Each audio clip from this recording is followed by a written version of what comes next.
is thinking back once again to your time as an adolescent.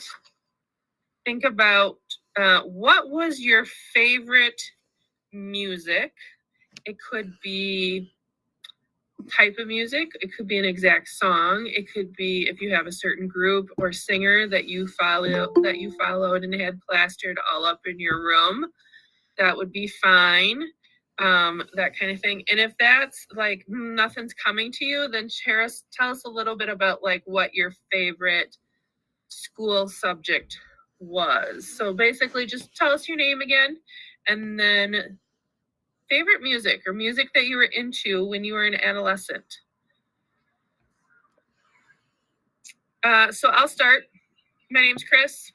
I'm your presenter again tonight. I would say that my favorite music when I was in an adolescent stage was, I was not very like broad, but towards the end of high school, so a little bit later adolescence, but somebody had for the first time played a Melissa Etheridge song for me, and I was then done. That was it. That was like, all right, so who else? Vicki, do I see a hand up? Yep, I have Penny with me tonight too, and I'll try to pull our camera up. Let's see if we can. Nope, it's not gonna work. Okay. My favorite genre was probably like Michael Jackson. What else did we listen to? Prince. I still have like albums with Tesla and Metallica, Motley Crue, Whitesnake. Yep. Yeah, that sounds about right. And here's Penny. Hello. I grew up in a very small town, so it was a lot of country music, and I remember just listening stuff on the radio. But I did have a favorite song that was not in that generation, ELO, Don't Bring Me Down, and I still bring it up with my students today. Nice. All right, I think I saw Teresa's hand go up. Hi, my favorite group was Chicago back in the day. All right, Jennifer.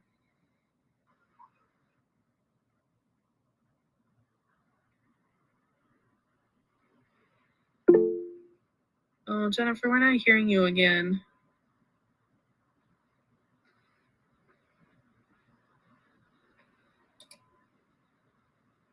She's got in the chat. She listened to everything. Nice. Nice. Michelle. Good evening, everybody. I also and still am very dependent upon my mood. What mood I'm in determines what. So it was everything from classic rock to even some country. And but I would say that's when I fell in love with the Bodines, and still one of my favorites. So.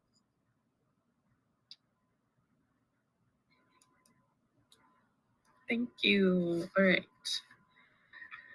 You can go ahead and unmute, or if you want to raise your hand, if you're worried about talking over people, but Jessica H. Hi, Jessica. I listened to a lot of that emo that was super big when I was, in middle school. That was my favorite.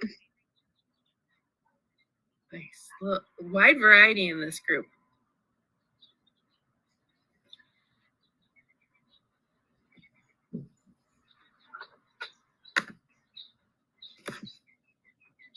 Hi, this is Cammie. I grew up listening to country, but I also loved what was considered oldies then, which was kind of 1960s songs. I don't know. And then later on, it became Chicago. Okay.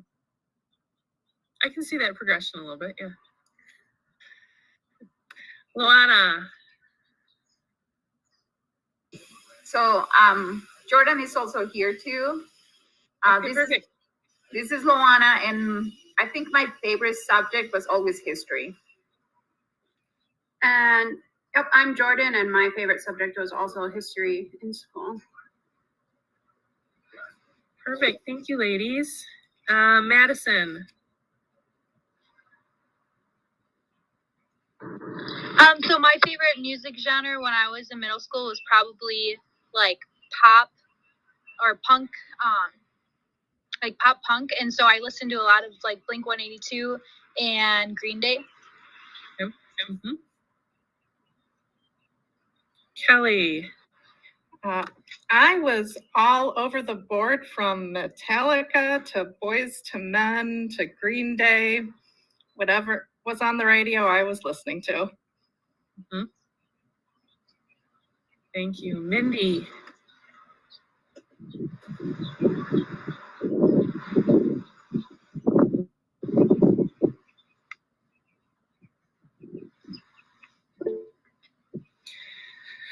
So Mindy's mom was super strict, so she could only listen to mild stuff on tapes.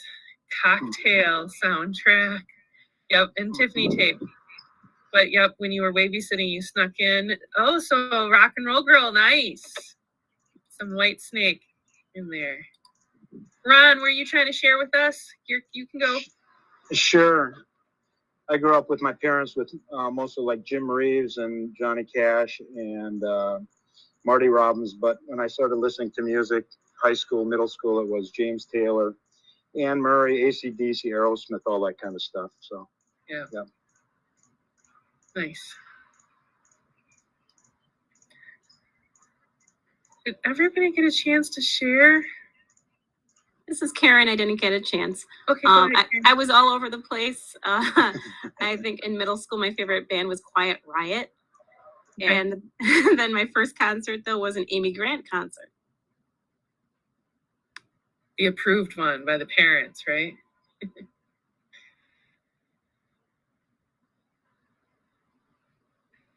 Okay. Anybody else out there that we didn't hear from yet?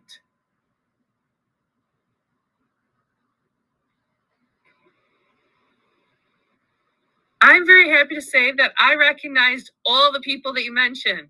That always makes me happy. That always makes it for a good night that I have to be like, I don't know who that is. But I recognized all the people that you mentioned. So I was very excited about that. That means that I've been like at least keeping up with the popular, like what's not like pop, but what's people are listening to. All right, I'm just trying to check my count against the number of people we got. Jessica K.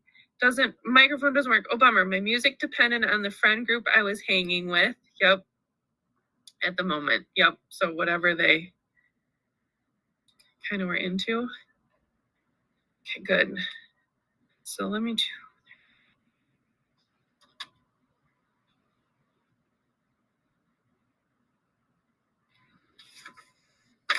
okay. I think my number matches, I think.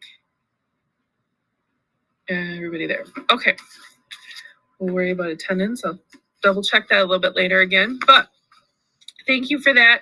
I always like to start with some of those like reminiscing things. Not to call you out and not to like put everybody in age categories, but kind of taking us back to, we are here for youth mental health first aid. And this is designed to think about the needs of our young people. And so taking us back to kind of that time period in our own lives and kind of remembering, kind of by remembering your music, you remember, as somebody said, depending on my mood, right? It might depend on what I was listening to. And so those are the things that adults around youth are trying to figure out. Like, is this a change? Is this just exploring? Is this something I need to, be concerned about? Now, music tastes are going to change. They change your entire life. So that's not one of them I would completely worry about. But it just takes us back there and gives us kind of a little remembrance of what it was like, so that when we're thinking through the things tonight, we can kind of put our adolescent hat on a little bit too and kind of remember walking in those shoes during that time. So quick recap again. I know I did this last time, but I always like to kind of ground us and back to where we were, where we've been, and where we're going tonight. So the first week we talked about what was first youth mental health first aid. We talked about that. We talked about the prevalence of of mental health problems and kind of why it shows up, or not why it shows up, but how often it shows up in adolescent development. Then last week we did some signs and symptom work, and we did risk factors and protective factors. And both of those days we did show you the mental health first aid action plan. Last time we started the mental health first aid action plan in non-crisis situations. So we started with assessing the situation, and then we talked about our approach a little bit, but we talked a lot about listening non-judgmentally and what that felt like. That was kind of the last thing I left you with, was what does it feel like when somebody's really listening to you, when you really felt heard? And then the challenge was to kind of practice some of those skills out this week on somebody when they were talking. And hopefully you found that successful, and kind of mentally note, like, okay, this is what I need to be doing. Realistically, I understand that we can't listen that way 100% of our lives, but we need to practice it in these non-stressful situations. So when a youth chooses to share with us, we've been practicing and building those skills. And so that's what we left you with last time. This time we are going to continue on and get through our G and our 2 E's. We did a little bit of work. We met some people in a video. We also did some scenarios. So we are going to bring those back and dig into those a little bit more and be able to apply some more of the things that we learned tonight and get through that. So that's our goal for tonight. And then I'm going to state this again at the end, but I want to state it now. We don't meet next week because I had a prior evening commitment that needed to be attended to. So the next time we meet is in 2 weeks. Dare I say it, it's already going to be March when we meet next, but that one is the in-person one. So we will be meeting in Necedah in the school, okay? And Mark might have a room for us, but I'm sure he'll share that as we get closer, because I don't need to know until I'm walking into the building. So just to kind of put that on your radar, it'll be 2 weeks before we see each other. And at that time, we'll finish up some of the experiences or some of the things we want to talk about using this in a crisis situation. Unfortunately, you have to go back into the system. Remember the survey you took at the beginning, they ask you to do that kind of thing again, and then you can print off your certificates for that. And so we'll give some time at the end of that evening to make sure that you do that. So the other thing would be to bring your device with you that you're using to attend the meeting. That should be sufficient for you to be able to get in for that as well. Okay, so knowing kind of where we're headed today and where we're going to be headed our last session, another grounding piece is reminding us what youth mental health first aid is, right? It's the help we are offering when they're experiencing that challenge or crisis. Is not long-term counseling. It is the intermediate, it's the first aid given until the crisis is resolved or until we can get that youth more help or more help arrives to help them. Okay, so we're not diagnosing, we're not treating. This isn't a long-term plan. This is just like I would give first aid when somebody got hurt and I need to stop bleeding, or I need to immobilize an arm that we think might be broken. I do that, and then when help gets there, then they're going to move on further. So remembering that. Okay. I also wanted to just remind you, we're going to use the word signs and symptoms again. And since I introduced that vocabulary last time, I wanted to make sure that we knew the difference. Once again, those signs are those outward observable indicators, such as the appearance and the behaviors that we can see. They do show up for both physical and mental health crises. So that's the thing, is sorting through which one this may be. And then our symptoms, student symptoms, are the thoughts and feelings that they are having. They're not necessarily observable. They would be shared with us, or you might see them come out like in writings and those kinds of things. But we won't necessarily know about them until they're shared with us in some way, shape, or form. And then I also want to bring back up, we talked about risk factors and protective factors, and I always like to go back to those protective factors, reminding people again about things that we can do. to help youth build those protective factors. Once again, we talked about the biggest one being close to at least one adult, having that long-term relationship with them. But there's other things on here I wanted to kind of just go back over, like even if the kid comes to school for lunch on a regular basis, like maybe it's lunch and where they sit at lunch, right? Or feeling in control of their own life. That's a hard one for youth. A lot of times they feel like people are making the decisions for them. So anytime we can help them see when they have two choices, yeah, there might not be, one might not be a great choice at all. So they kind of feel slotted into one, but they really do have choices and they can make that, will give them more control, feeling of control. So those are just some things I wanted to make sure that we talked about, refreshed, reminded you as we talked about that, because we will see those later today, signs and symptoms and protective factors. So they're coming back, which is why we review. Okay. Reminder of our action plan, the pieces that we did last time is to assess for this risk of suicide or harm. Remember, our physical safety, your physical safety, as well as the youth, is paramount. Then we got into the approach, so that we've asked a question and we are listening non-judgmentally. We're going to now right now we're going to jump into our give reassurance and information, and then we're going to talk about appropriate professional help and self-help tonight. So we're going to get through both of those tonight. Once again, I like to show you the visual. I'm much more of a visual learner in terms of like, show me a pretty picture and I remember it better than the words on the screen. So that's why I give you that again, if that helps you. So reminder, we did the A and the L, we're going to do the G and the 2 E's. So we're working in the purple blue bands tonight. Okay. So just one thing.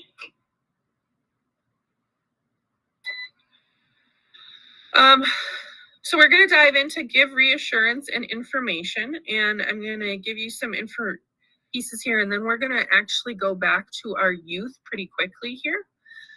So one thing that we think about is when we're giving reassurance and information is that we are giving the youth reassurance. What's going to reassure them? What kind of information can I give the youth that they may not have? Okay.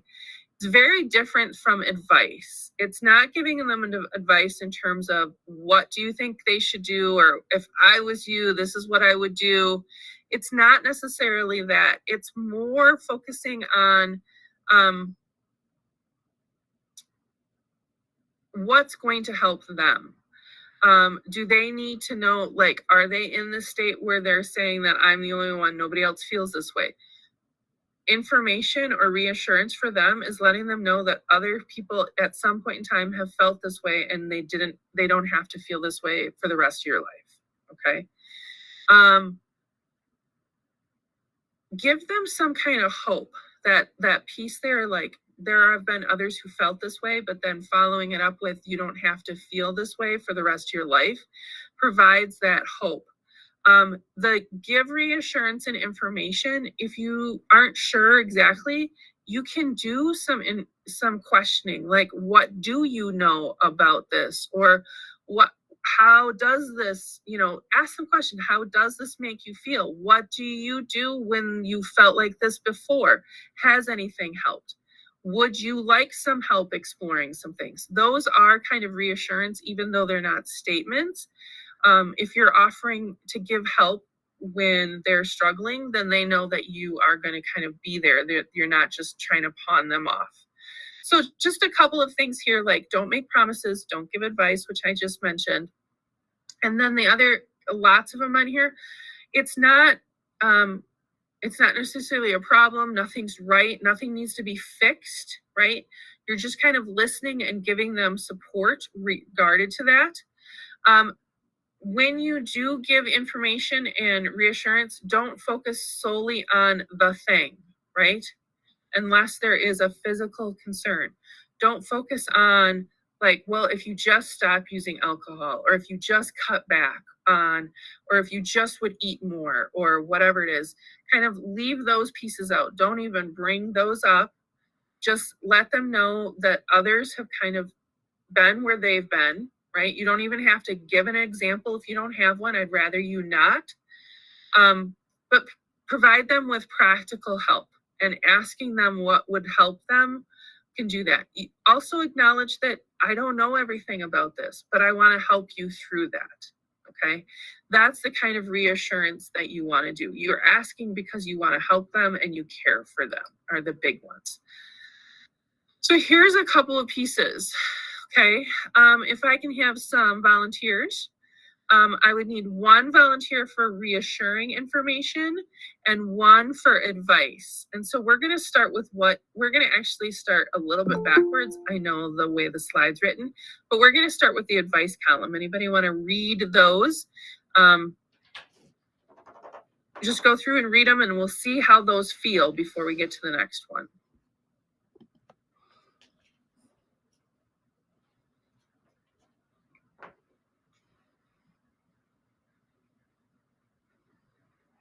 I can read them. Advice. I remember my first breakup. Here's what you need to do. You really need to talk to a counselor about that. You'll get over it. Just don't worry about it so much. Perfect. Thank you. So I want you to sit with those phrases that you just heard somebody said, and we kind of channeled our inner adolescent before, and think about what adolescent you would have responded had somebody started with one of those pieces, right? Think about what your reactions would be, how you might do that. And yep, go ahead, toss things out into the chat. Exactly, Jennifer was reading my mind. Okay. Shutdown is a big one. Oh, they don't want to listen to me. They're just going to talk about themselves again, or right?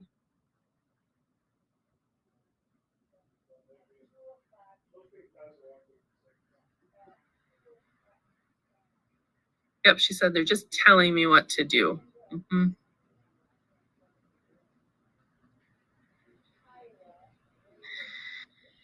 It really shuts down. Yeah, these are great. Talking at them instead of with them. Perfect, Stephanie. Thank you.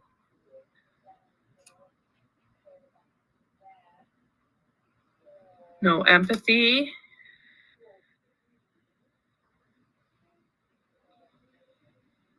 Do you feel listened to?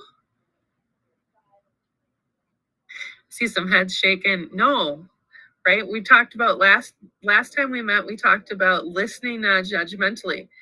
This right here shuts that down in a heartbeat. So if I'm listening non-judgmentally, I'm not going to be able to jump into the advice, right? Yeah, Mindy's like, no connection to like personal connection, right? Okay, who would like to jump off or unmute, jump off? No, I want you to stay in the meeting. Do not jump off. Stay in the meeting. And who would like to read the reassuring information ones for us?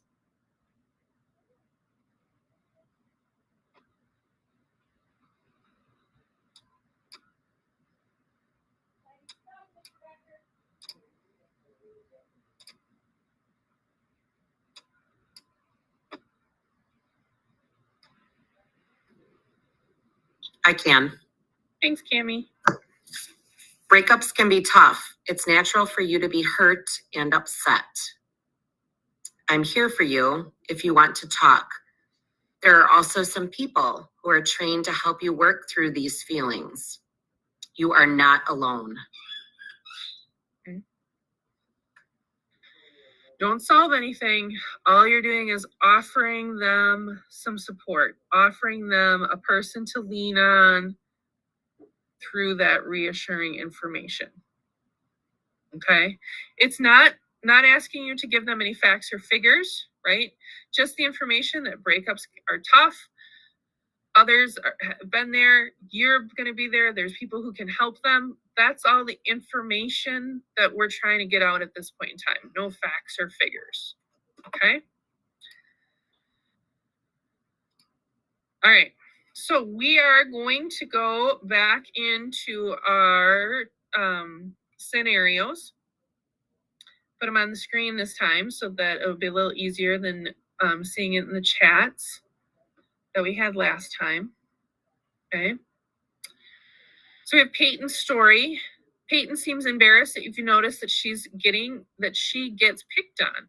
She tells you everything is okay, pointing out that her grades are good. She just got a role in the school play and she just placed in the state art contest.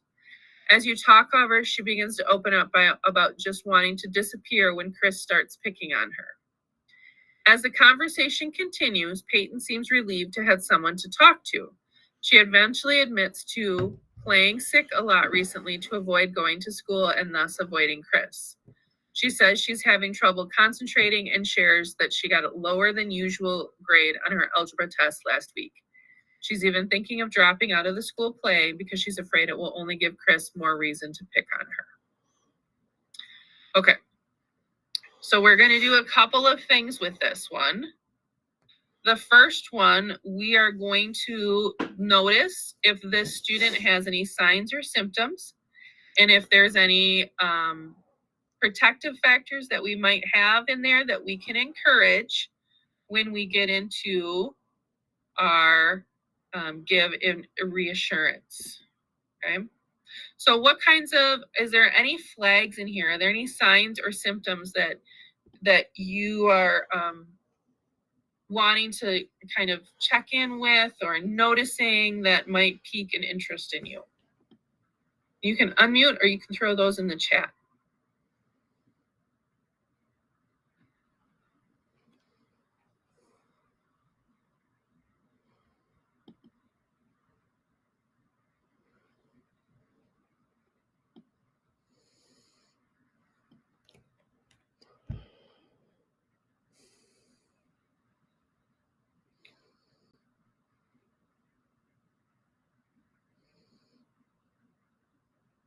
See lots of things coming in. The playing sick, the avoidance. Chris, can I say something? Yeah. She is defining her being okay by her grades and all these other issues, and she's ignoring in the beginning what really is the reason that she's having issues. Mm-hmm. She's trying to use, Ron's exactly right. She's everything else is fine. So she's using some of her protective factors to hide behind. Okay. But yeah, people are mentioning the focusing, the avoidance by playing sick, the wanting to disappear feeling. Okay. Concentration we talked about on there. Okay. Wanting to drop something that she does like, the school play, because of what other, not because she's not interested anymore, but for other factors. Definitely all of those. Okay. Before we craft our what might be a phrase, okay, so we've already done the approach here because as we saw in the example, it says, as you talk, however, she begins to open up. So you've done your approach already and you've been doing your non-judgmental listening. So now in that listening, what did you pick up are protective factors in there that she has?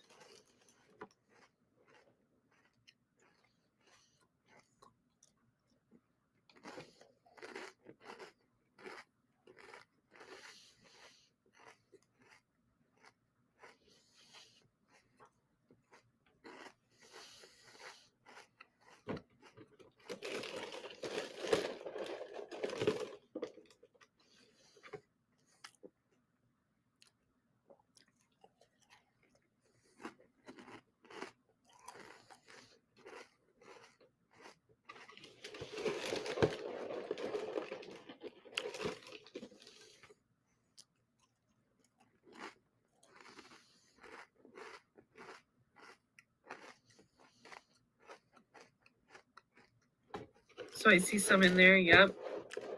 You guys are hitting them. So the state art contest. So not the fact that she does art well and she got rewarded for it, but she has art.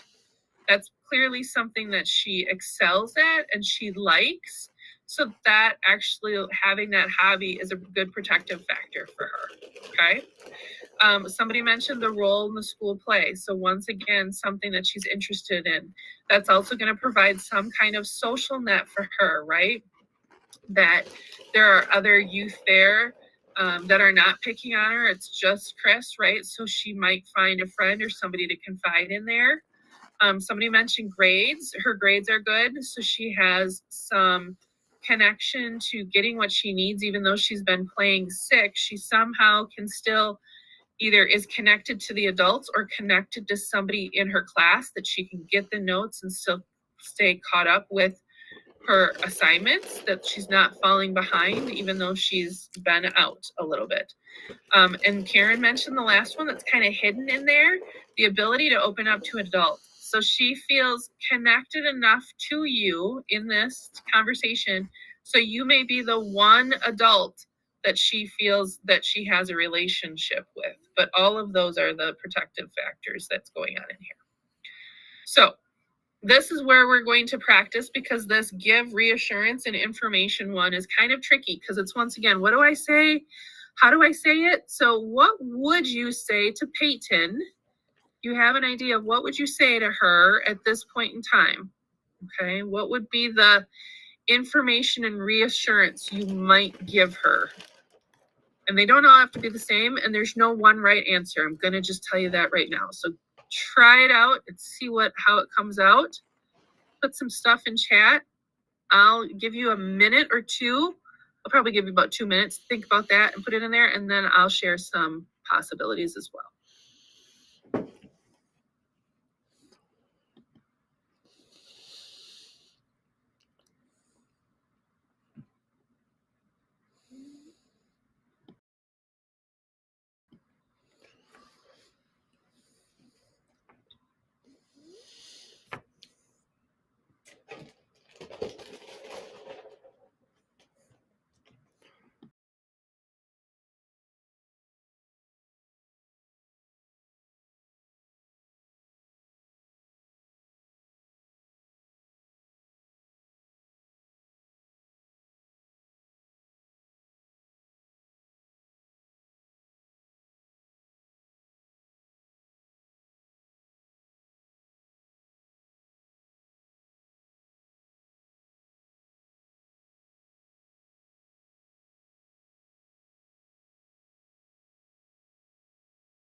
So I see a couple things in the chat. If you have another idea, throw it in the chat for us. We'll review. If you think it's easier to come off of mute now that people have had a minute to kind of contemplate, feel free to come off of mute and share what would be your reassurance or information that you might get.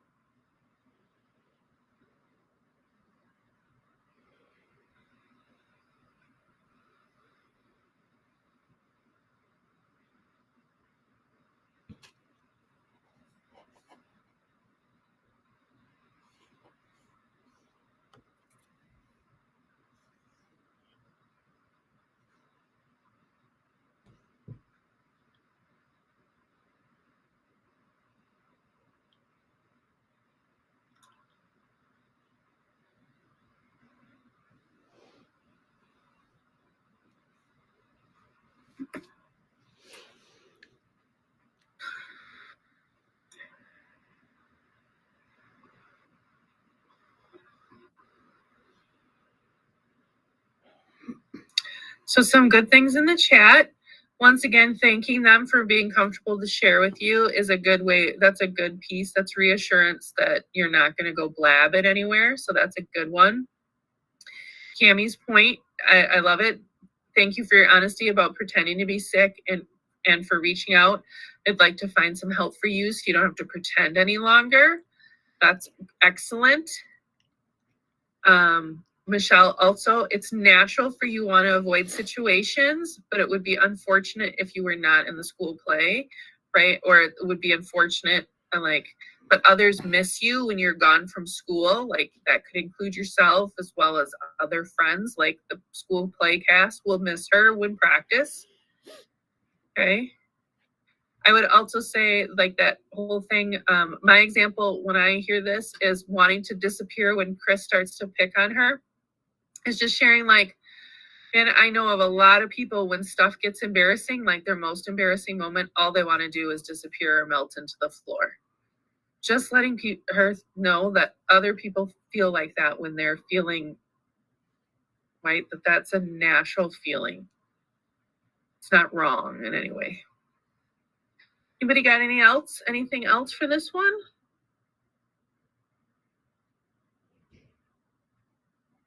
Yep, I'm sorry this having you feel it worried or afraid or naming their emotions. That can sometimes still be tricky. Let's try another one, how about? Okay, so remember Daniel from last time too. He was another one that we looked at. Okay. Daniel was our football player. Okay. Daniel says everything is fine and reassures you that the breakup was no big deal. He seems to have legitimate reasons for being late and missing practice, but you're still concerned because he just seems to go through the motions at practice. You also notice that he doesn't leave school with his friends as usually does. You approach Daniel again and share what you've observed. Daniel admits that he feels more devastated than he ever thought he would. He feels stuck because he sees his ex every day on the bus, at school, and in the neighborhood. Daniel and his ex are friends on Snapchat, so he even sees their posts about a new crush. He says he can't escape the sense of loss and sadness, even though it's been almost 2 months since they broke up. And I'm going to correct myself. He's not the football player. That's a different one. Daniel is our tennis player. So let's start with what are the signs and symptoms that you might have noticed that you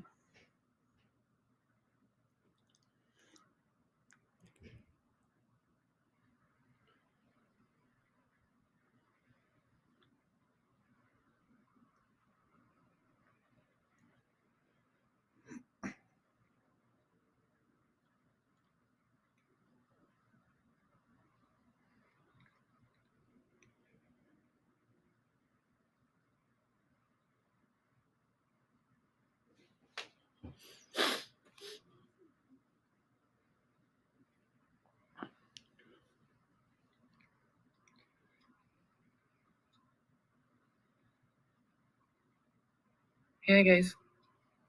Nice job, everyone. Yeah, the blowing it off, the no big deal piece, the kind of avoiding reality a little bit. People notice the separation from friends. Through that in here. People also mention the feeling of stuck. Okay, that's a definite kind of symptom if he's sharing that feeling.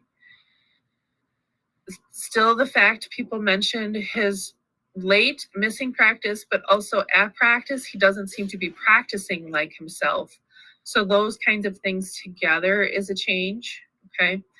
And the fact that he uses the phrase devastated, more devastated than he ever thought he would. That's kind of pretty significant, right? Especially if it's a first breakup and we don't know what kind of loss he's experienced before in his life. Okay. So that's great. What kind of protective factors? Do we know any in here? Do we see any?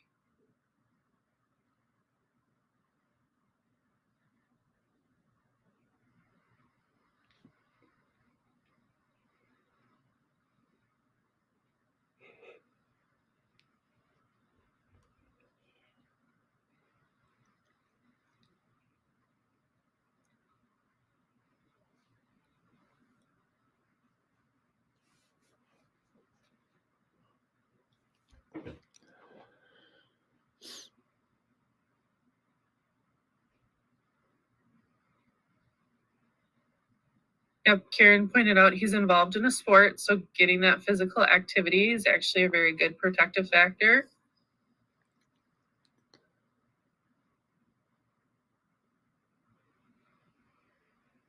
He's still going to school to go to practice. Yep.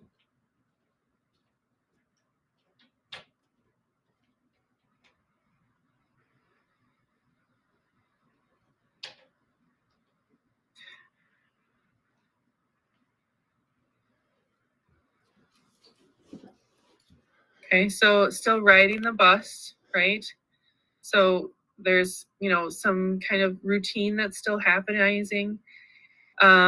So there is some kind of socialization, like he hasn't taken himself off of Snapchat, which might be a recommendation depending on how he connects. We'll talk about that a little bit more, but yeah, so he's still trying to get some socialization with other people. The isolation can be a protective factor, right? He's trying to step back and maybe create some new things. The question is, he said he doesn't leave school with his friends as he usually does, but is he still even talking to them? So that would be, so Mindy, I'm with you. I want to know more about that one before I know if it's a sign or if it's a protective factor. Because if he's still at least talking with his friends at practice and sitting with them at lunch, then I'm going, okay, he's just, at the end of the day, he's just ready to have some self-reflection time. But if it's happening all day, then that isolation can be moving into a sign. And so I might need to do some more digging in about that one, but definitely. The ability to identify and share how he's feeling, yep, that is a good, because he's willing to share it with you. Once again, the connected adult, he felt comfortable sharing that, okay? The feeling of devastation, yep. Okay, we're doing great with our signs and symptoms and protective factors from last time. So let's practice once again. What would be like the next sentence you would say to this right now? What would be that reassurance or information you could provide Daniel right now that might feel comfortable or might help him get some hope? And once again, I'm going to give you a couple minutes to think and type, and then we'll reflect together.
Anybody have something like an idea? Go ahead and put that in the chat if you hadn't, or if you are in the process, please finish that.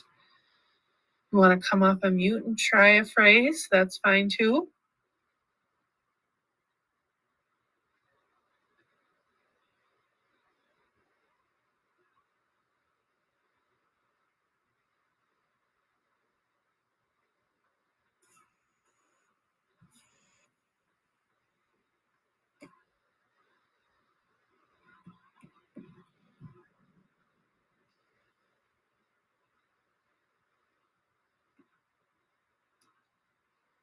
Mindy, that's a great one. Loss is never easy, and I understand how are you feeling. Has anything helped you feel better? Jennifer, also, I'm glad you opened up. That's never easy, right? As you mentioned earlier, the acknowledging the situation and the awareness of his feelings. Another piece that I would say would go with that is, I'm sorry you're feeling so much loss and sadness right now. I just want you to know that you don't have to feel this way forever, right? Like that's, something like that. Yep, Vicky, once again, thanking him for sharing, for being open with you. So once again, that he knows you're not going to go blab it around.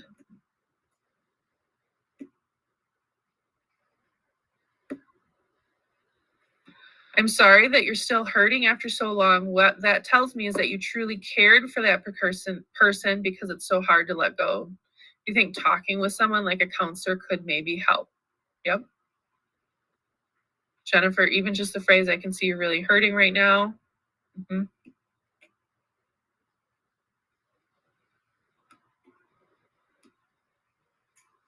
Yeah. Yeah, Cammie, I like that one too.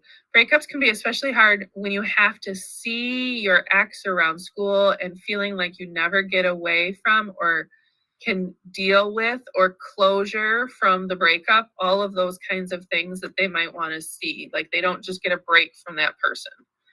That's a great one. Thank you for pointing that out. All right, any last thoughts about Daniel here before we head off to our... So I'm hoping you're finding those little scenarios, a little chance to see how the action plan plays out, a little bit of practice, like thinking through, oh, if I was kind of in this situation.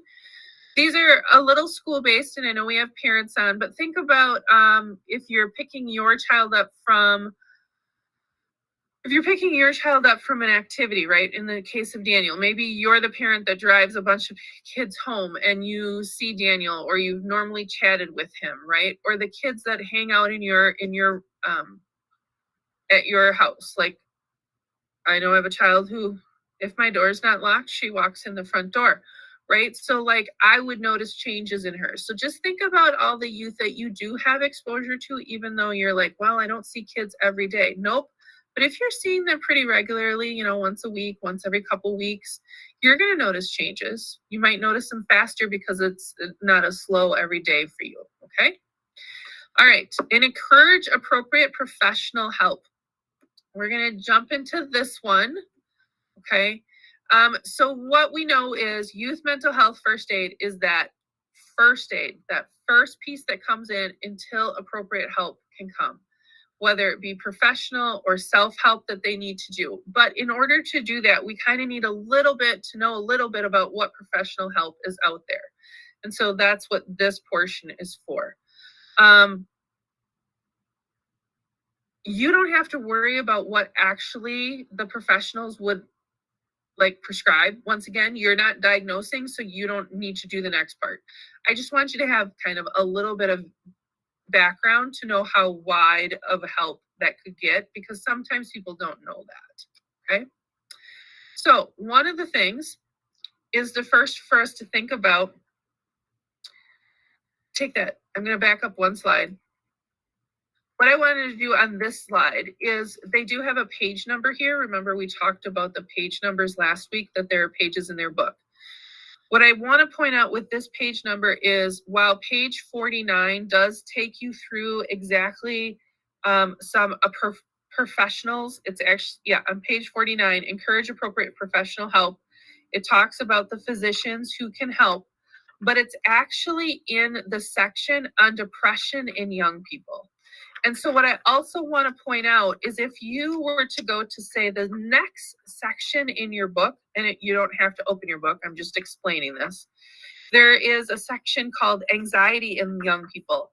And also on page like 65, there is encourage appropriate professional help in that particular diagnosis as well. So you don't have to know what their diagnosis is. You don't have to know that. But if you've heard of one and you're looking in a certain area, there is in each of the areas in your manual. So it's this encourage appropriate professional help is more than just page 49 in your manual is what I need you to get it across. You're going to look at pages 49, 65, 81, 95, 115, 129. So there's a bunch of different pages that you could go to get some of this information. So I just want to point that out, that there's not just one page. Okay. Now, the next piece to that is when we think about the types of professionals or who could help, why don't you go ahead and shout out some or type some out of who you would think of when I say professional help.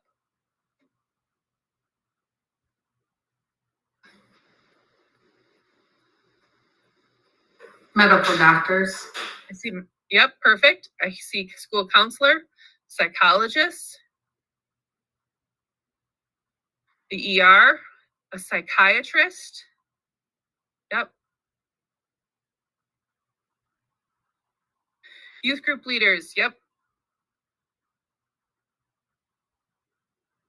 Therapists.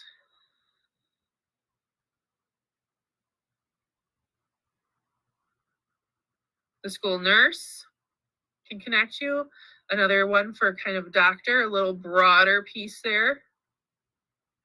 Social workers, if they're, yep, their parent, depending on what they have, a teacher they respect. Okay.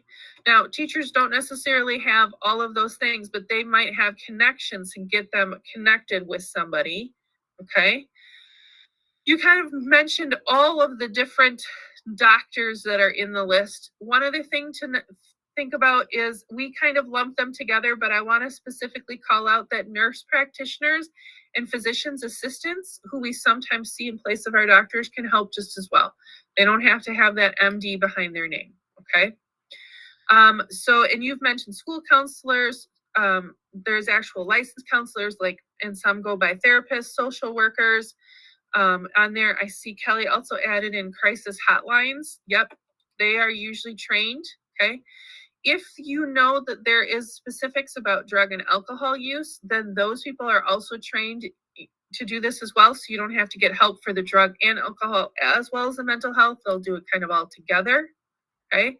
School counselors we mentioned, nutrition experts, right? There are people who deal with anorexia, bulimia. They are also people that you should consider. Once again, they will deal with the sign as well as the pieces going with it, like drug and alcohol specialists, okay? And there are something called certified peer specialists. You probably don't have any in your school necessarily, but they are those people typically used. I will say my information has been, those are typically used at the college level, where you have kind of peer specialists who are in the process of getting degrees and that kind of thing and can help. So I saw also added online counselors or support groups, which are not necessarily on here. And then they do list other professionals, but you've got a ton that you already listed. So I just wanted to highlight those few. Okay. Whoops. This one, I'm not sure what's going on here. Let's just bring them all in. Okay. Here are a couple local places that I wanted to point out to you. There isn't specifically anything in Necedah I found, but you do have a medical center who should provide a reference to what one would be closest and what kinds of pieces in there. The other three on here, the two listed in Boston and Toma, are specific. They do have kind of their specific specialties, which might be why I would suggest you go to a family doctor, especially if it's your own child coming to you. Go to your doctor, see who they would recommend, knowing your family. But if you have a youth coming to you and they want to get some information to take to their parents because they're afraid about how their parents are going to respond, you could give them some of these websites and suggest that look them up with them, like sit with them and say, let's go see what this is. What do they say about it? Okay. So that they might have some idea. Okay. Once they get professional help, the other piece of information you can give in this encouraging appropriate professional help, so it goes kind of with the professional help as well as the hope piece kind of in there as well, is there's a lot of different ways they can get help. And if they don't feel comfortable sitting one-on-one in a room with somebody, there's other things like people may not know about group theory. Most people, I think their impression of group therapy is the AA meetings we see on TV where somebody shares and they say thank you and then the next person shares. Well, that's not necessarily what group therapy always is. It can be wider than that in terms of more feedback from the other people involved. It's also often happens in much smaller groups than those AA meetings that we see on the TV. Okay, so group therapy doesn't always mean that you're in a room of 20 people, right? Sometimes it's 2 of you or 4 of you with somebody that's guiding you, especially if you're all kind of at a stage where you're working through something so that you know that there's others out there that are working through it as well, okay? There is definitely kind of things that you would typically see some hospitalization for when I talk about like the alcohol and drug treatment, because the withdrawal management or the dietary management that sometimes might need some pretty aggressive monitoring, but they may not need that. They may be able to do it in outpatient. So you'll notice that in here that it's not necessarily always a hospital stay as well, okay? Sometimes it's the third bullet in there, right? Sometimes it's decision-making kind of pieces. So it's maybe, or social skills training or something. And so maybe it's not always, it's learning new ways to cope, that they kind of say, like after grief and those kinds of things, okay? And there is some medication that can help them get over the hump. There's medication that can help them long-term. But though all of these decisions would be made between them and the professional that they're having that get them help. But you could share some of this types of information if they're like, well, I'm not going to sit on the couch. You could say, there are other types of professional help. There's group therapy. Maybe you're going to go do a counseling, or maybe you're going to speak to your primary doctor and get some medication, right? So you can just share some of those things, not that saying that you're deciding what's going to happen, but giving them that information. Here's our caveat about medication that we do want to point, is that if it's a youth, they typically won't necessarily do just medication. It needs to be a combined piece of that. And it will involve, medication does include the family, right? Because especially if they're under 18, okay? And they will monitor. So there will be lots of monitoring with that. So know that long-term effects, side effects in youth as they develop are different than side effects in adults. And so that's why all medication, once again, you will need to have a long-term relationship with that professional. The reason I say that then is, the other thing that I would tell a youth is, just because they see somebody once, if that person doesn't click, they can try and find a different person. If they try something and it doesn't seem to be helping, or that person doesn't seem to be the right personality for them, they can go to a different person, right? So that's the other thing. That's the other piece of hope that you could give if they're kind of slipping back into a crisis after they've maybe done do that. There is also kind of the caveat of, what if I'm talking to a young person and they're like, I don't want to go to the hospital. I don't want to get help. I don't want my family to know at this point in time. I live with my grandma. She's going to be so disappointed in me, right? That kind of thing. So once again, we can talk about the fear, embarrassment, and shame. But we can also go back to, it doesn't have to be, we don't have to go to behavioral health providers. We can go to your primary doctor to start with and see what they can do. Most youth will have one of those, right? not as much in adolescence, but early on, we're seeing, youth are seeing their primary care providers often once a year. Sometimes people go every other year. Some people go every 6 months, right? So have them start there with somebody that they've seen before, and see what they can start with. And then, just have a conversation at least with that person. And then they don't have to go beyond that, would be one piece. The one other thing is, if there is a physical emergency, so that's the last bubble here, kind of in the upper right-hand corner. If there's a physical emergency, the person is, that there's a suicide risk or something like that, you can call 911 because they will intervene if the person's life is in jeopardy. Once again, we've talked about that. It's not my first go-to. It's not something I would recommend to start with. But if this person is absolutely refusing professional help and continuing on, take a deep breath. You didn't do anything wrong, right? That person just may be beyond where our first aid could help them, and we need to get them professional help right now, okay? They might be an ER. This is like, it's time for the ambulance kind of thing. If thinking about that, and that's okay. I do have hotlines on here. These aren't the only ones, but these are the most common ones that people have used. This NAMI one will help you find kind of help in your area where, and you can chat with them or text with them as well, which is also why I like them. It's whatever mode is most comfortable for the youth. There is a specific suicide prevention hotline and veterans, which most of our youth aren't veterans, but I leave it on there because, right, at some point in time, you may use some of these, maybe not on a youth, even though we talked about them. So I want you to know it's out there. And then there's the Trevor Project, which is specifically targeting our LGBTQ youth. And so sometimes they might feel more comfortable going with the Trevor Project versus the National Suicide Line or NAMI. So that kind of thing. Is NAMI the same as Hope Line? I believe so. The other thing would be the United Way of Wisconsin, which is 211.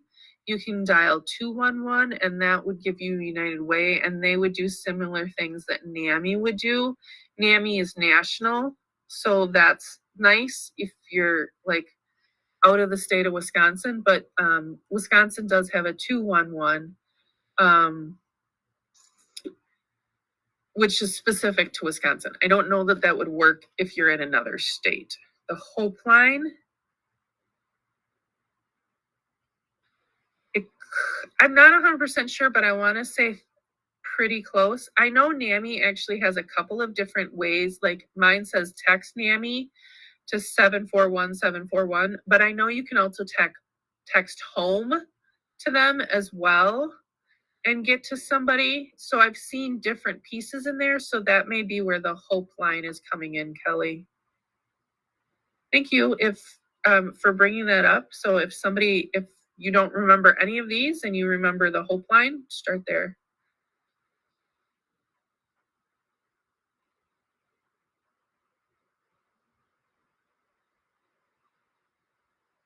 Have a good night, Therese. Hope to see you in 2 weeks. Thank you. Bye-bye. The reason I leave this up is if you're writing down numbers, some people just take a snapshot of it and put it in their phone. Some people put them in notes in their phone numbers. When I do presentations of different types to youth, I make sure to have a couple of different phone numbers in there, and they actually don't want to talk to anybody because they don't like talking on the phone. That may be a generational aha for you. But as my kid says, you're totally interrupting whatever else I'm doing because now I have to drop everything and talk to you. Whereas if I'm doing my homework or listening to music, I can still text you, is what they tell me. So make sure if you're going to share it with kids, make sure you include the chat or texting pieces are the important thing.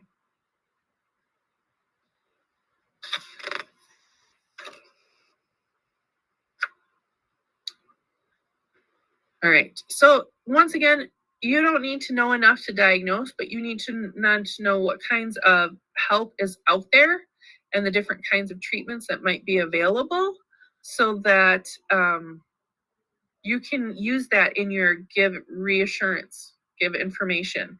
When you're asking them to see professional help and they're pushing back, you can say, no, actually, there's more options, right? So that's what that piece is for, what we needed to make sure to do with that. We watched a video last time, part 1, where we met our 3 youth in there, and they kind of were talking about how they first, you got into some signs and symptoms there. So now we're going to get into their reaching out for help. So we're going to watch this, and then we're going to take a little break after we have kind of a short recap of this, just for your timing purposes and your caffeine needs and all that stuff. Okay. So it always pops up in a different screen. So let me get that over here and shared with you. So give me a second to share my screen so we can get to the right one.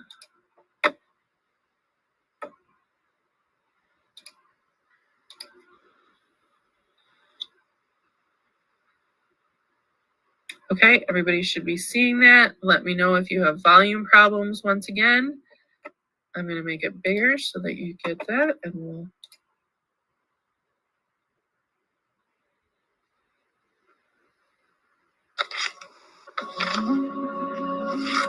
So at that point in my life, I was kind of on the fence of what I wanted. There was one part of me that just kind of wanted to go back to what I was doing before. And that I just like wanted to say, screw it. Like I'm gonna keep on doing what I was doing.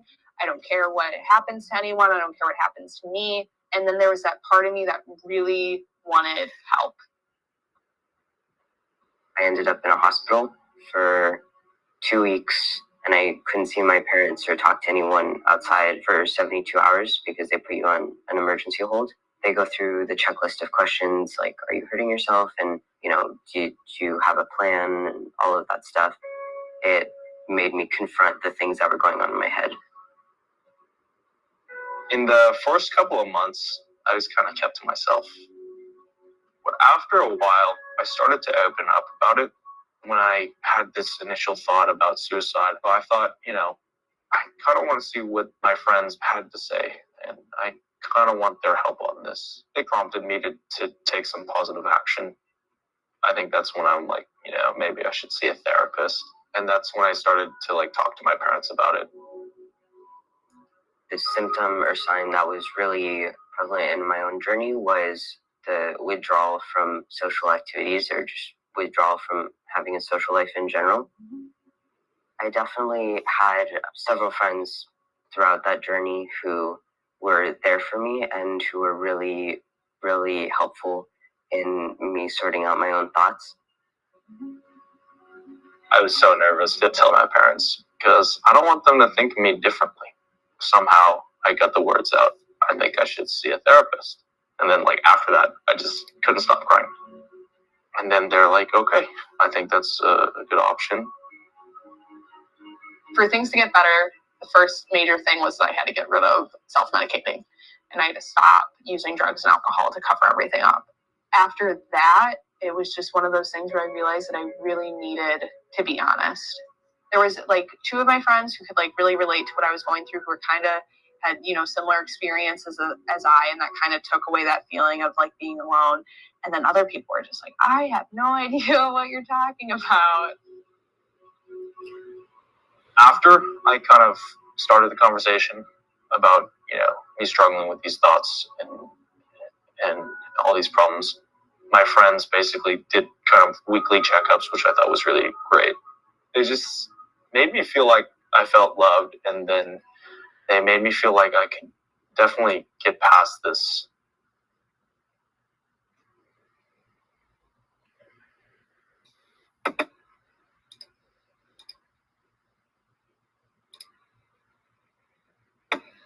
Okay.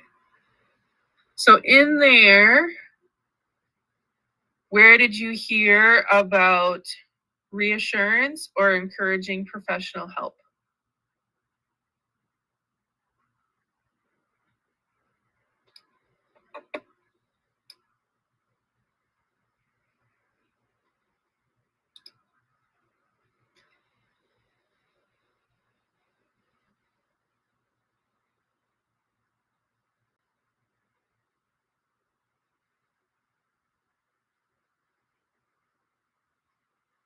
Mhm.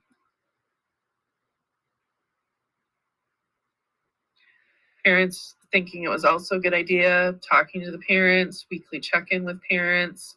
Mhm.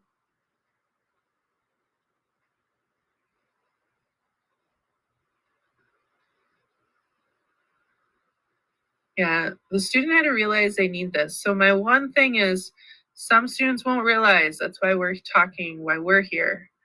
The checking with friends, the friends providing weekly check-ins is a great reassurance piece.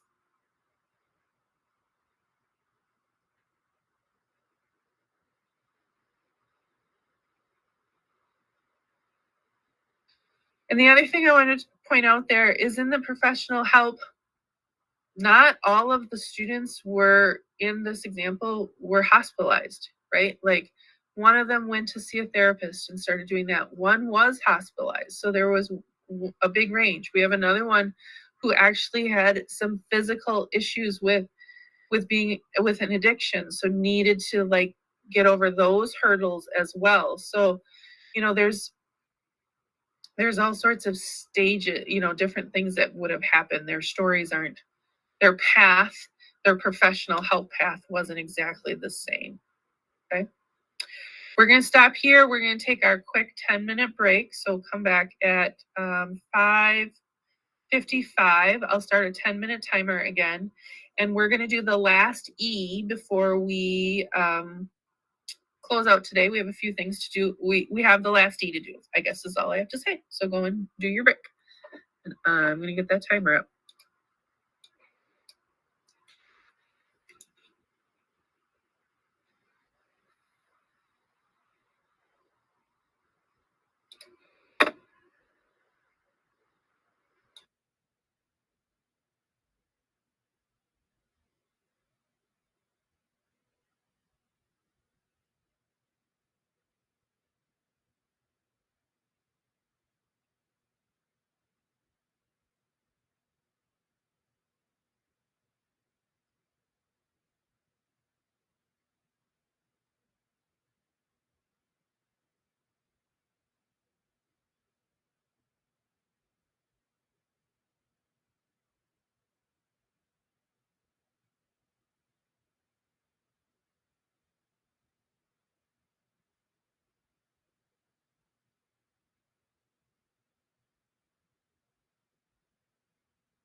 All right, welcome back from break.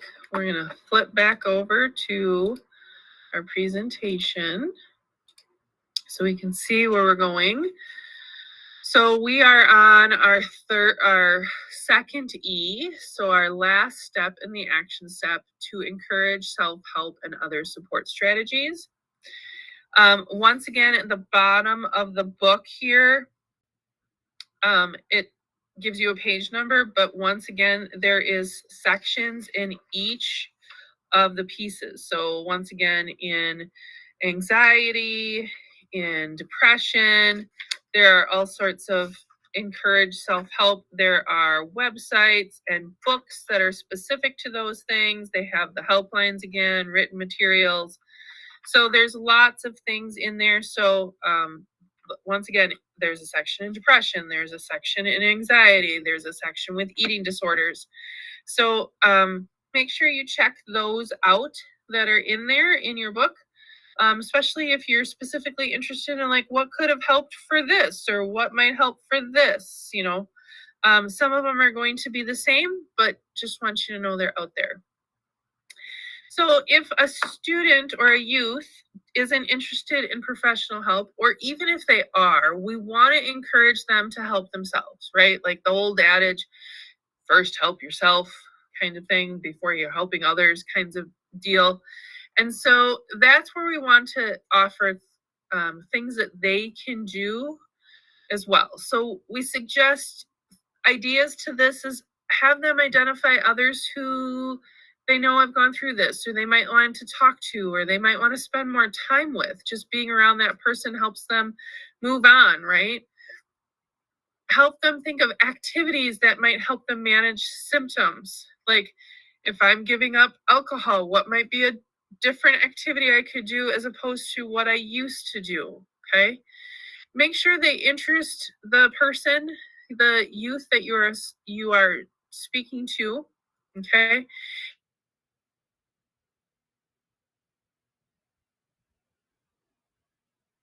With that professional, so the professional knows what else they're doing to help that as well, okay? And then this one says engage the family as well. So if I know that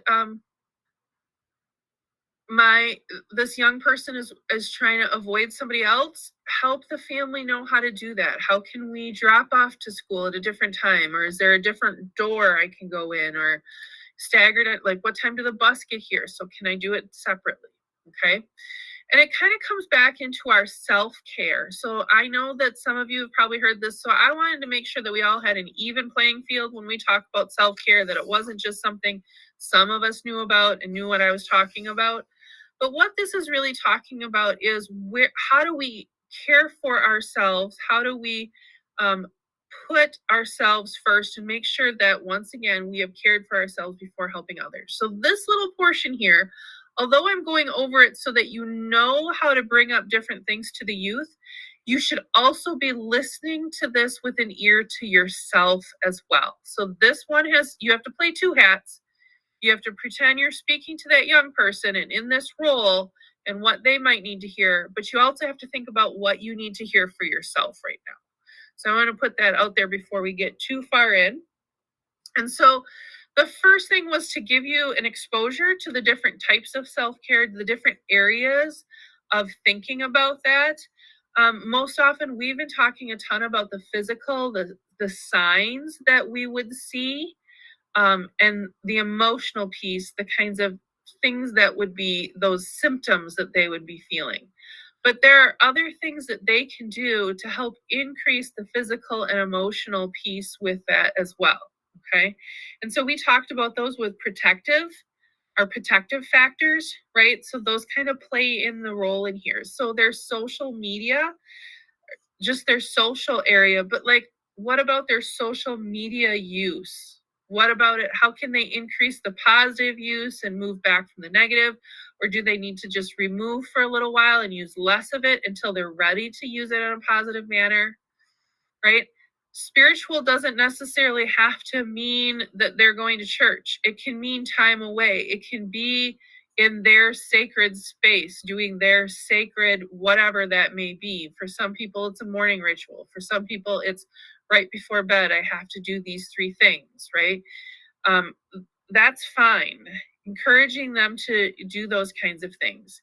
Thinking about their activities that they do, so beyond just like their sports, but what's something else they do to like grow themselves, their hobbies, their creativity, their space. Is there a way to make their space feel safe or more comfortable, or that they want to be in that space more often as they heal, as they grow, as they contemplate things that their therapist has brought up, or as they're doing?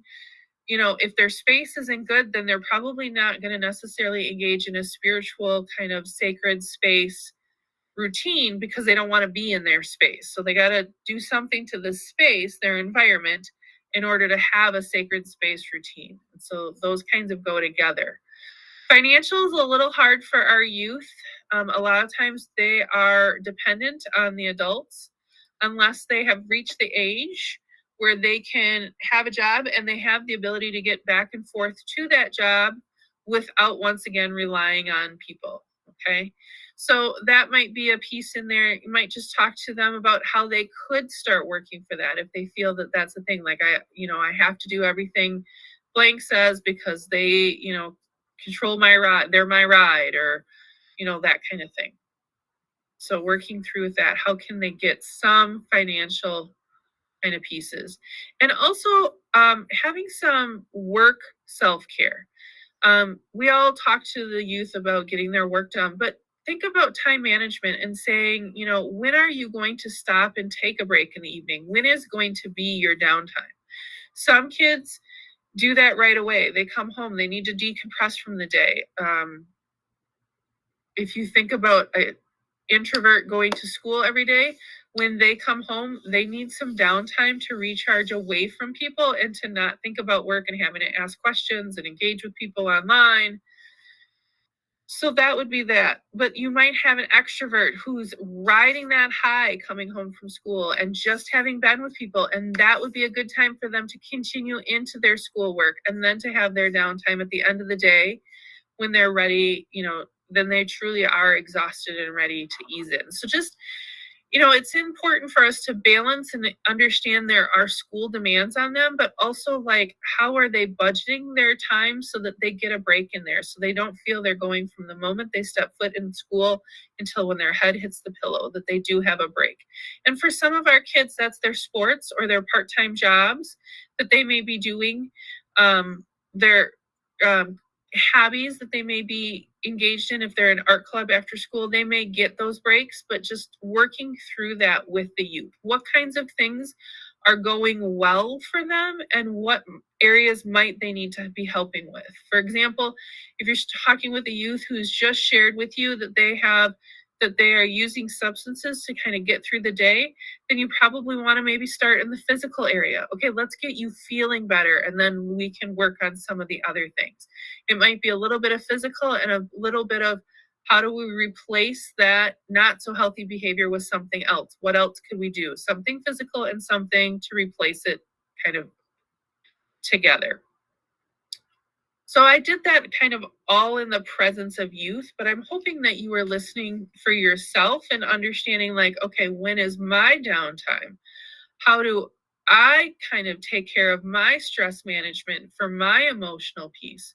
How do I set social boundaries for myself? How do I access my support system? So that those pieces are in there as well. Because if you don't model that or have experience doing that for yourself, you're not going to be encouraging or be able to help support a young person with that through there. I'm not saying you have to be perfect on it. We are all works in progress. That's the name of being a human being, is we all have things that we need to work on. But I want you to be thinking about, what are these areas do you do really well? Nobody's perfect at all of them, but you probably think like, I really do excel in that area. Okay, that's okay. We want you to. That's good. Okay. Just think about the other areas and maybe what's one that you could work on so that you could help a youth work on it. Because the last thing I would want them to do is have a youth come to you, or you open a conversation with a youth and both of you have really low personal self-care, and now you're going to try and help them through that, right? So that's the reason I wanted you to put your own hat on as well, so that you can be helping the youth, modeling what we want for the youth. When you think about self-help strategies, the other thing is make sure that they are of interest and they promote some satisfaction and social connectedness as much as they want it, and they should be safe, okay? So you will need to engage the youth in the conversation. You won't be like, oh, you'll be able to do this or do this. You'll have that. This will be the longer part of a conversation. This may be something that you come back to, or this may be part of your check-ins that you do with that youth. If, you know, you can make an action plan. Usually to get this started, if they're not going to seek professional help, then this would be that question that we asked in the beginning. What has helped you in those other times? That's when we want to kind of lean on those answers. What has helped them? How could you do that more often? How can I support you to do that more often? You know, those kinds of things at this point in time are going to be important. You might even want to have them write stuff down. Heck, for our conversation right now, you might need to write down stuff for yourself, okay? So what's their self-care plan? They don't have to be perfect. Here's just kind of 3 ideas that I threw out there that I thought would be that I think are pretty youth friendly. There's not a lot of text on the page. If they don't like the wheel idea, notice there's kind of only 6 here. So once again, I'm not expecting them to do every single area. I showed you 8, but that doesn't mean they have to attend to all 8 to get started in. The top one there kind of really brought it down to like 3 really basic areas of their mind, body, and spirit kind of thing. And then it asks them, also has a space on there for supportive people and a goal that they're going to set. And it could be one of those things related to their mind or their body, but it could be another long-term goal. It leaves it wide open for them. They don't have to do anything formal, but if you're kind of working through it, sometimes getting something out or being able to sketch something on a paper to make a plan with the youth gives them an action step to take. And sometimes when they are struggling with that, I have no control over my life piece that we talked about earlier, just writing something down may be helpful for them. Some youth will absolutely not want it written down because for fear that somebody else will see it, right? And so maybe it's just something that you draw that you could help them, guide them through the conversation. You might not be in a place at all where you can use any kind of paper, right? You may be having a conversation on a phone. So there's all sorts of reasons, but I just want to give you examples of how to dig into this self-help piece with the youth, how to do it concretely, because this is the piece, while we can encourage them to get professional help and do those kinds of things, that professional help may not be there in that minute, right? So what can we do in that minute to give them a step to take so that they are going away, okay? So keep in mind that we are talking really heavily right now in a non-crisis situation. So I might not be having an ER visit or that kind of thing. We have maybe made an appointment, or they're going to go home and access a chat line, but they have to ride the bus home, or they have to, it's after practice and they're going to get home later. So this might be a little more immediate for them, knowing their next step of what their self-care is until they can get on that chat line or until they can make an appointment with a therapist. Okay. So that's why I just wanted to make sure that you had some resources for this, because I feel like this is really where your relationship with that youth, it's going to come in really big in this particular E, especially in our non-crisis situations, okay? I'm going to actually encourage you, I'm going to be quiet for a few minutes. Use one of these templates. Don't use a template. But I'm going to actually go back here. And I want you to think about which areas do you feel you're strong in? Which one or two areas would you like to grow in? And then I'm going to encourage you to put kind of forth, you don't have to share it in chat. You don't have to come off a mute. Some people do better if they write their goals down. Some people have to type them into a notes on their phone, whatever it is. But where are you strong? One or two areas you'd like to grow, and what's one step you could take to grow for yourself? So I'm going to be quiet for about 4 minutes while you do that thinking and kind of noting, and then we'll move on to the next little piece.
We're going to move on in about 30 seconds just so you have a soft comeback.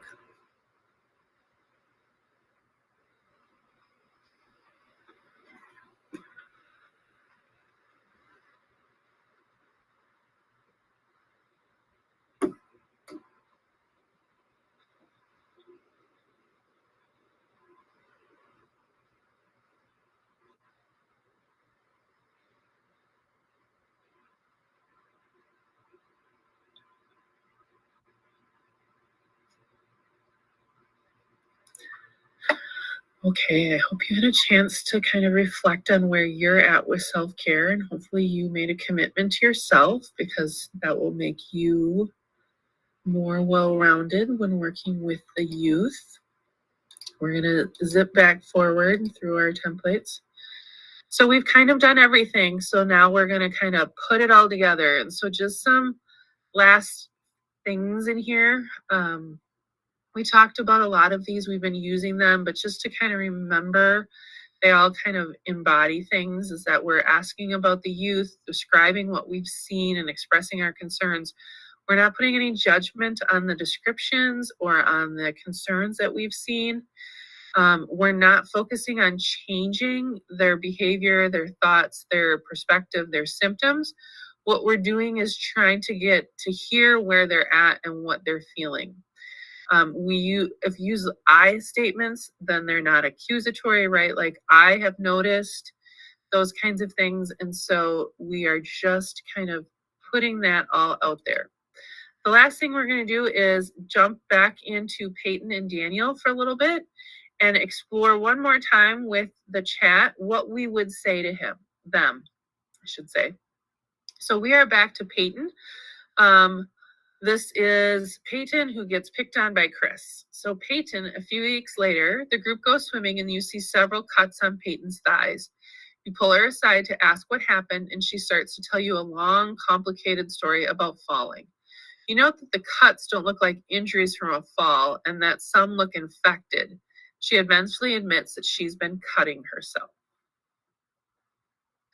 So now we talked about kind of some of the information we give. I'd like you to craft what would be a sentence about that you might put in there about encouraging professional help, and what might be a sentence we put in there or that we want to say to Peyton about encouraging self-help.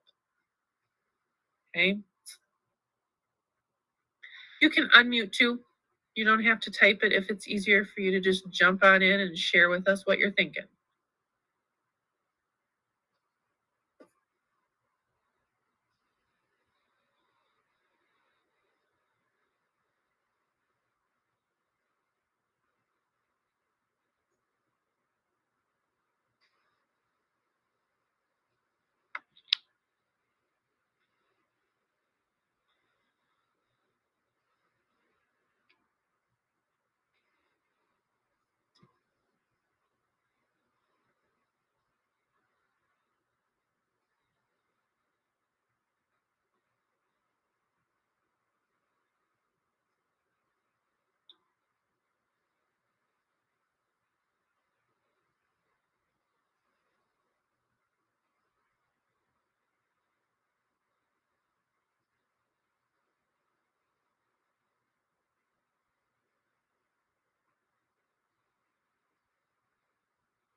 Great questions, Madison. Madison put in the chat, you can read her whole chat, but the two questions I want to highlight is, can I help you get in touch with someone?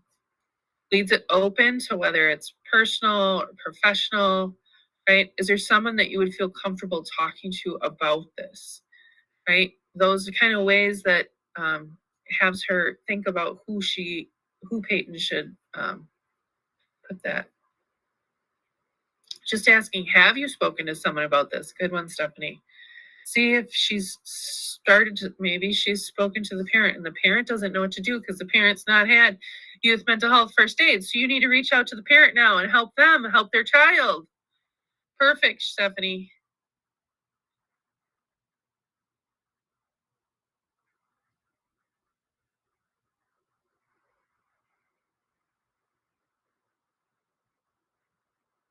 Good, Karen.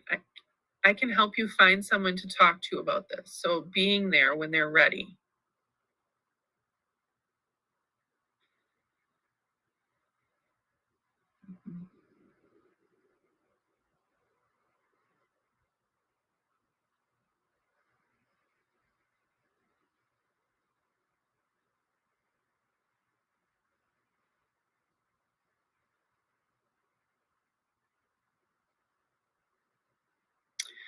Another way to go about this one is also asking if, because you notice that they're getting infected with some other people in there,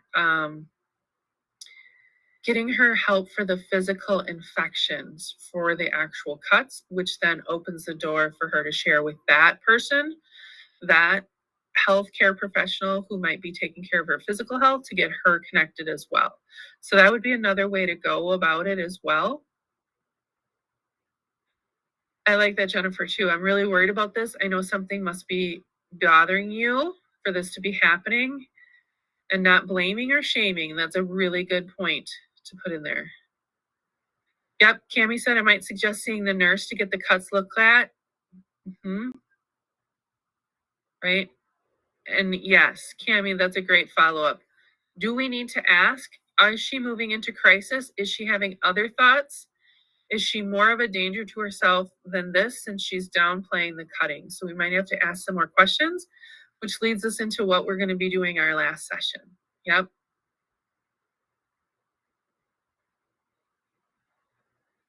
Yeah, Vicky, it does really depend on on the person that you're speaking to, but sometimes just writing out a sentence in a scenario helps you kind of then be prepared to write other ones on the spot. So let's move on to Daniel for a few minutes. Another scenario. Okay, so Daniel, at practice on Friday, Daniel seems back to his old self. He sweeps the match on Saturday and seems to be having a great time. He high-fives with his friends, tells the opponent to remember his name, and you even overhear him making plans for a big night out that evening. He says it will be a party to remember. You hope this means Daniel is back on track. However, in the locker room, you notice that Daniel hangs around after everyone else is gone. You see him put his Leatherman jacket in his best friend's locker, then try to slide an envelope into another friend's locker. You walk out to see what's going on and notice that the envelope has his ex's name on it.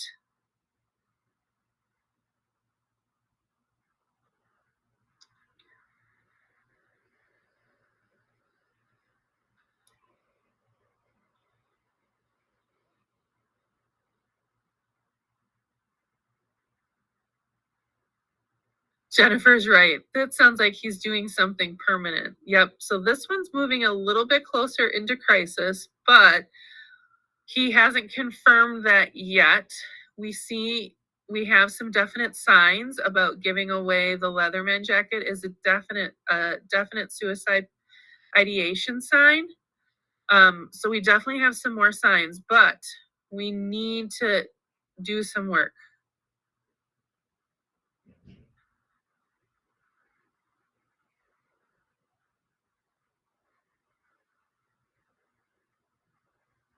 So this one is utmost important that we encourage them. We encourage them to definitely, this is one, I would say in Daniel's story, this is a little beyond the self-help. We need to make sure and push into professional help. So how might you tackle that? How might you open that door with Daniel?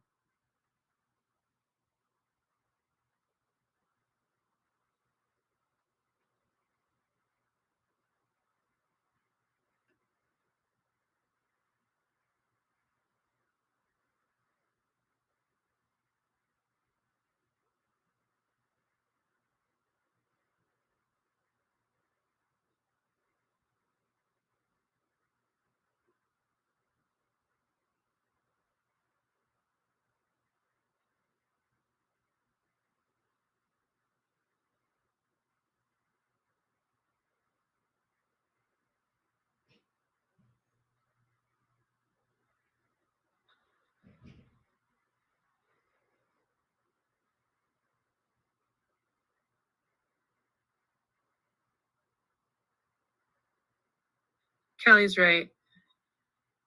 Stephanie's right. You got to flat out ask, are you considering hurting yourself? Right?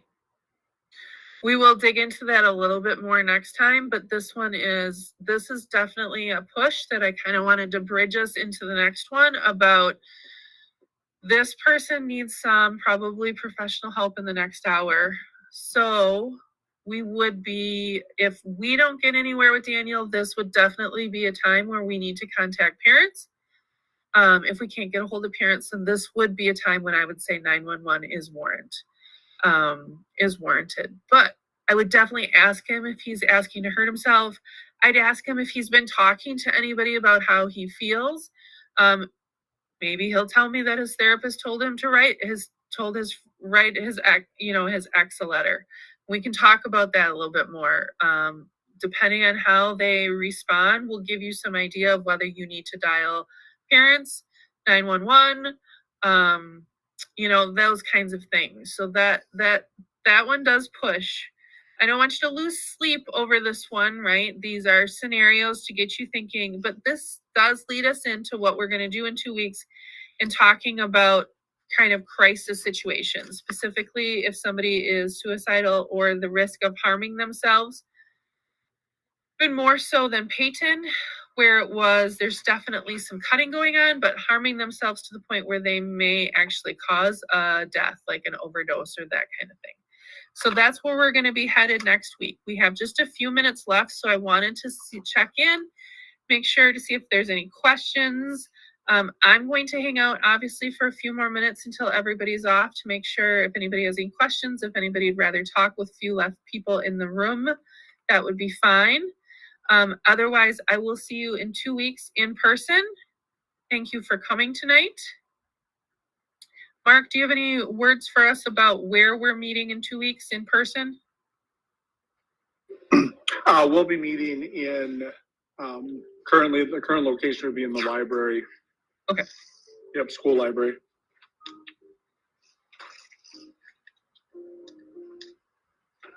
So and if that changes, I'll message that out to people.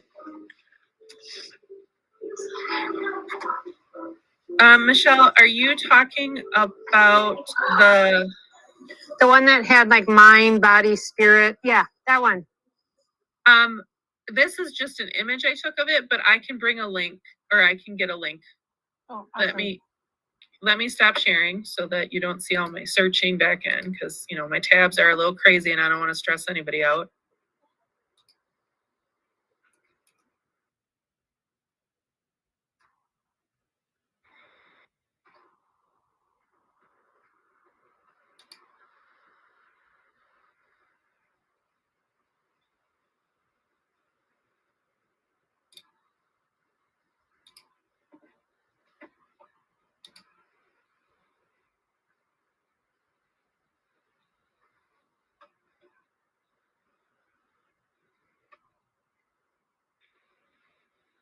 So this is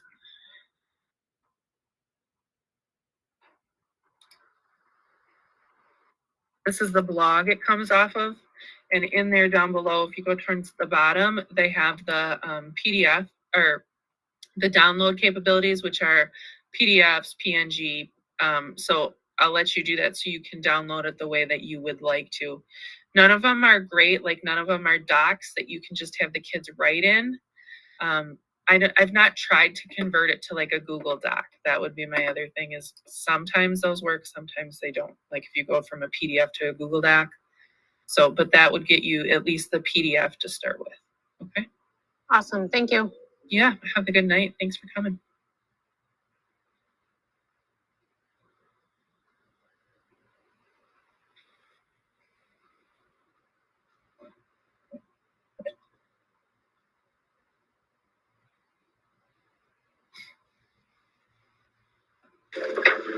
Chris, do you?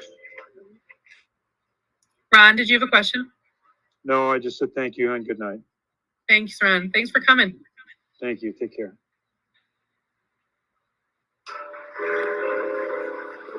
Chris, do you have any tech needs in 2 weeks outside of just having a Well, there's more videos to make sure there's sound that comes out of my machine, probably bigger than the actual just speakers. If you don't have sound, let me know and I can get speakers from work. I just need to know ahead of time. I figured I just have you plug right into an HDMI into a TV. And then that'll have perfect sound. Yep. Okay. So cool. Yep. All right. Yeah. Other than that, it's everything else I got. Okay. Cool. Okay. You can tell I'm in Boston because I was in Necedah and then I traveled over and our internet's out in Boston, so I'm battling cell signal, and so I got kicked off like 3 times. Yeah, I kept seeing you come in and out, but then there was always one instance of you that's always on. Yes. So, all right. Well, have a good night. Thanks, Chris. Thanks. You too. Bye-bye. Bye.